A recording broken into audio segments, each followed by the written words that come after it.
আমার প্রিয় বোনেরা, আপনি যে কত দামি আপনি জানেন না। নারীদেরকে আল্লাহ বানিয়েছেন উচ্চতর করে, নিম্নতর নয়। নারীদেরকে ছোট্ট জিনিস দিলে এটার বড় করে দেয়। নারীদেরকে ভ্রূণ দিলে, শুক্রাণু দিলে নারী এটারে বাচ্চা বাচ্চা হিসেবে উপহার দেয়, ঠিক কিনা? বিয়ের মাধ্যমে স্বামী যখন তার শুক্রাণু তার স্ত্রীকে উপহার দেয়, স্ত্রী রিটার্নে কি উপহার দেয়? ফুল ফর্ম বেবি, মানব সন্তান। দেখছেন, আপনি দিলেন একটু, উনি দিছে বিশাল। আপনি যদি নারীকে বাজার এনে দেন, নারী এটাকে সুস্বাদু খাবারে রূপান্তর করে দেয়। আপনি তাকে একটা মুচকি হাসি দিয়ে দেন, সে তার কলিজা দিয়ে দেয়। কিন্তু যদি আপনি তার মনে কষ্ট দেন, সে আপনার জীবনকে জাহান্নাম বানায়া দেয়। খবর আছে, নারীর মন বুঝতে পারলে নেয়ামত, বুঝতে না পারলে কিয়ামত। ঠিক কিনা বলেন? নারী যে কত সম্মানিত, নারীর এটা বুঝেই নেই। বিশ্বনবী বলেন, আর দুনিয়া কুল্লুহা মাতা ওয়া খায়রু মাতা'আদ দুনিয়া আল মারআতু সালিহা। আমার বোনেরা, 5টা প্যান্ডেলে আপনারা এলইডিতে আমার আলোচনা শুনছেন, আমি জানি। আপনাদের এই গর্ভ যে কত দামি আপনি জানেন না। আপনার পেট থেকেই আসবে আগামী দিনের সালাহুদ্দিন আল আইয়ুবী। আপনার পেট থেকেই আসবে অনাগত দিনের ইমাম মাহদী আল মুনতাদর। আপনার পেট থেকেই আসবে অনাগত দিনের ফয়সাল, ওয়াসিম, মুগ্ধ, আবু সাইদের মতো বীর যোদ্ধা।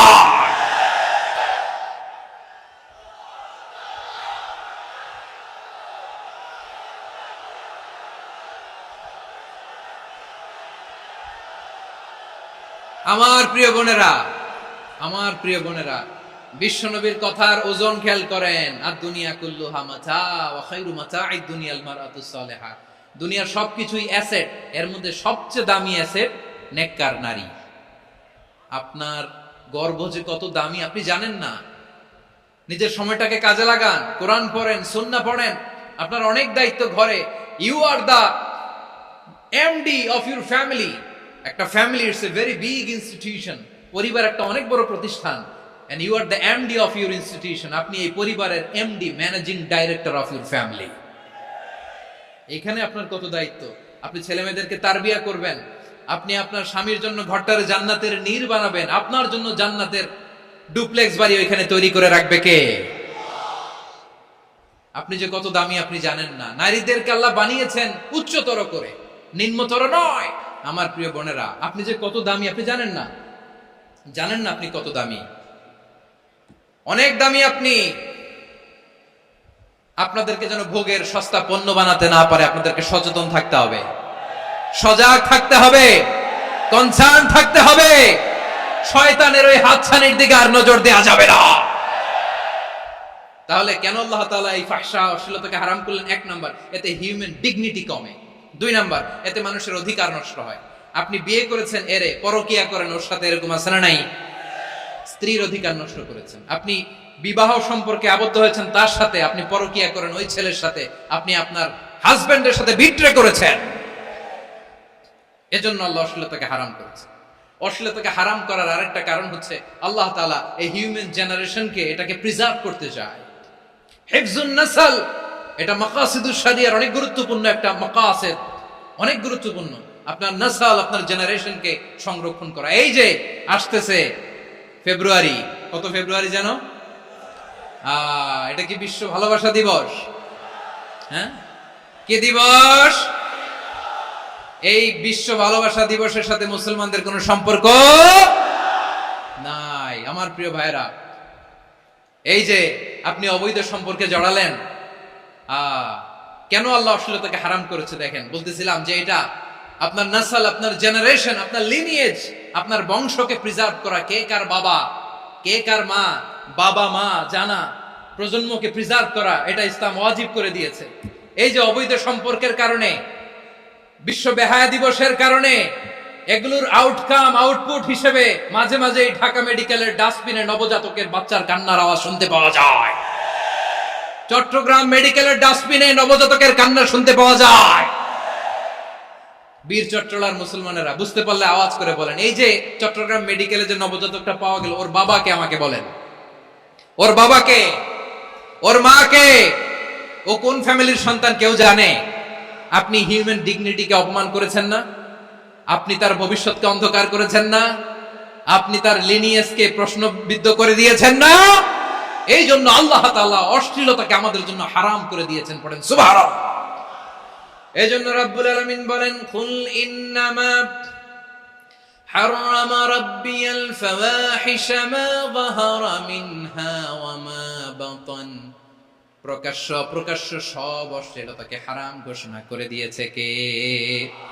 আবার দুনিয়ার বুকে যারা অশ্লীলতার প্রসার করে তাদের জন্য শাস্তি মজুদ রেখেছে কে? রাব্বুল আলামিন বলেন, ইন্নাল্লাযীনা ইউহিব্বুনা আন তাশিআল ফাহিশাতু ফিল্লাযীনা আমানু লাহুম আযাবুন আলীমুন ফিদ দুনিয়া ওয়াল আখিরাতি ওয়াল্লাহু ইয়ালামু ওয়া আনতুম লা তা'লামুন। নিশ্চয়ই যারা বিশ্বাসীদের মাঝে অশ্লীলতার প্রচার প্রসার করতে চায় তাদের জন্য আমি মর্মন্তুদ শাস্তি প্রস্তুত করে রেখেছি, দুনিয়াতেও রেখেছি, আখিরাতেও রেখেছি। ঘোষণাটা কার? যারা এই নাটকের নামে, সিনেমার নামে, রূপালী জগতের নামে, মুভির নামে, ওটিটি প্ল্যাটফর্মের নামে আমার সমাজে অশ্লীলতা ছড়াতে চায় তাদের জন্য কঠিন মর্মন্তুদ শাস্তি মজুদ রেখে দিয়েছে কে? ও আমার বোনেরা, এখনো আপনি জাগবেন না? এখনো আপনার চিন্তার দুয়ারে এখনো নাড়া পড়ে নাই? ওরা আপনাকে উলঙ্গ বানাতে চায়, ওরা আপনাকে আইটেম গার্ল বানাতে চায়। এজন্য ইসলাম অশ্লীলতাকে হারাম করেছে। হারাম। ইসলাম বলেছে যোজন যোজন দূরে থাকো। ওরা বলে না, কাছে আসো, কাছে আসার গল্প, ক্লোজ আপ ওয়ান, কাছে আসার গল্প আছে না নাই? চট্টগ্রামে তো এগুলো নাই মাশাআল্লাহ। হ্যাঁ, এখানেও আছে ক্লোজ আপ ওয়ান, কাছে আসার গল্প। আল্লাহ বলেন, ওয়ালা তাকরাবুজ জিনা, কাছেও এসো না, জিনা থেকে যোজন যোজন কিলো দূরে থাকো। ওরা বলে কাছে আসার গল্প। আমার বীর চট্টলার ভাইয়েরা, কাছে আসতে হলে আমরা কোরআনের কাছে আসব, কাছে আসতে হলে নবীর কাছে আসব, কাছে আসার গল্প হবে আমার রবের কাছে আসার গল্প। চিল্লায় বলো ঠিক কিনা?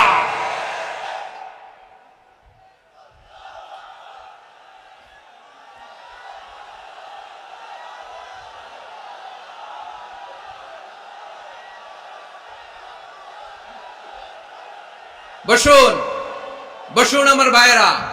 তাহলে অশ্লীলতার সাথে আমাদের কোনো সম্পর্ক? সবাই বলতে পারেননি, আওয়াজ করে বলুন, অশ্লীলতার সাথে আমাদের কোনো সম্পর্ক? আমরা এই সমস্ত ক্লোজ আপ ওয়ান, কাছে আসার গল্পের প্রোগ্রামে যাব? আমরা কোন ধরনের অশ্লীল কন্টেন্ট সোশ্যাল মিডিয়ায়, টিভিতে দেখব? কি যুগ যে আমরা কাটাচ্ছি আপনি কল্পনা করতে পারবেন না। পর্ন ইন্ডাস্ট্রি, নারী পুরুষের বস্ত্রহীন যুগল দৃশ্য, এটাকে দিয়ে ওরা কোটি ডলারের ইন্ডাস্ট্রি বানিয়েছে। পুরো মানব ইতিহাসে এরকম জঘন্য সময় মানব ইতিহাস পার করে নেয়। পর্ন এটা ইন্ডাস্ট্রি হয়ে গেছে। আমাদের এই যুবকগুলো, জেনজি গুলো, ওদের চরিত্র বাঁচাবে কি করে? কেমন করে হেফাজত করবে ওদের এই মূল্যবান চরিত্র?